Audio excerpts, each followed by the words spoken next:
Hello बच्चों, आज हम पढ़ेंगे लेसन लौट आया आत्मविश्वास। गर्मी की छुट्टियों के बाद स्कूल का दूसरा दिन था। 17 जुलाई सन 1984। अपनी माँ के साथ हमारी कक्षा में एक नई लड़की आई। उसी दिन प्रवेश लिया था उसने। स्वस्थ, सुंदर, छोटी छोटी आंखें और हंसता हुआ चेहरा।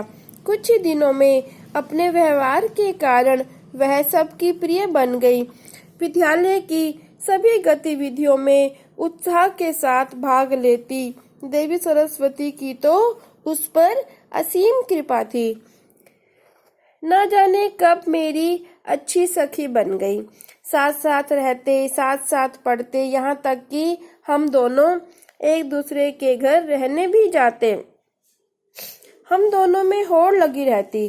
वह संगीत और चित्रकला में प्रथम रहती थी तो मैं भाषण, कविता पाठ में आगे रहती, लेकिन स्वस्थ प्रतियोगिता में ही थी, जिसके कारण हमें आगे बढ़ने में आसानी हुई। वह हमेशा कहती कि वह एक संगीतज्ञ बनेगी। इसी तरह समय हंसी खुशी से बीत रहा था। जैसे जैसे समय बीतता गया हम भी समझदार होते गए। एक दिन प्रधानाचार्य जी ने हमें अपने कमरे में बुलाकर कहा, बिटिया, तुम दोनों हमारे विद्यालय की शान हो। जयपुर में विद्यार्थियों की राष्ट्रीय स्तरीय सांस्कृतिक प्रतियोगिताएं होने वाली हैं। मैंने वहां के लिए तुम दोनों का नाम भेज दिया है। तुम्हारी शिक्षिका श्रीमती वडेरा साथ रहेंगी। उनके साथ मिलकर तैयारी कर लो। हम दोनों तो खुशी से उछल पड़े। 3 दिन जयपुर में रहे, कई प्रतियोगिताओं में भाग लिया और दोनों ने अपने अपने क्षेत्र में स्वर्ण पदक जीते। अब तो बस जल्दी से जल्दी घर पहुंचना चाहते थे। जरा सी असावधानी खुशियों को ग्रहण लगा देती है, और वही हुआ। हम दोनों बातों में मस्त थे। सड़क पार करते समय हमने सामने से आती गाड़ी पर ध्यान नहीं दिया। जब तक हम संभलते तब तक भावना गाड़ी की चपेट में आ चुकी थी। होश आने पर खुद को अस्पताल में देखकर रो पड़ी। आसपास भी सबकी आंखों में आंसू थे, क्योंकि भावना अपनी दोनों टांगें गंवा चुकी थी। उसकी चीख ने सबके दिल को दहला दिया। भावना को इस दुर्घटना ने मानसिक रूप से तोड़ दिया था। अब वह विद्यालय भी नहीं जाती थी, बस पड़े पड़े सोचती रहती। थोड़े दिनों में उसके पिता का तबादला भोपाल में हो गया। अब तो उसे जाते देख ऐसा लग रहा था कि विद्यालय का जीवन ही थम गया। कुछ दिनों तक पत्राचार चलता रहा, लेकिन समय के अंतर ने हमें दूर ही कर दिया। समय पंख लगाकर कैसे उड़ गया, पता ही नहीं चला। मैं अध्यापिका बन गई। मुझे भी अपने विद्यार्थियों की टीम को लेकर मुंबई जाना पड़ा।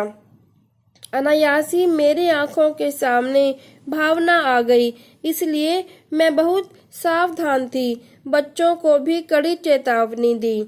उद्घाटन समारोह आरंभ हुआ। कार्यक्रम के संचालक ने बताया कि उद्घाटन एक नामी संगीतज्ञ के द्वारा किया जाना है। तालियों की गड़गड़ाहट और पर्दे के पीछे से वाद्य यंत्रों के मधुर संगीत के बीच मंच पर धीमे धीमे प्रकाश फैलने लगा। पहिया, कुर्सी या माइक हाथ में लिए मुख्य अतिथि मंच पर आए। करतल ध्वनि और तीव्र हो गई। मैं तो पहचान गई। भावना ने बेहद मधुर गीत गाया। अपने भाषण में उसने बताया, एक दुर्घटना के समय टांगें गंवा देने के कारण मैं अपने जीवन में निराश हो गई थी। उस समय मेरी बड़ी बहन ने मुझे हताशा से उबारा।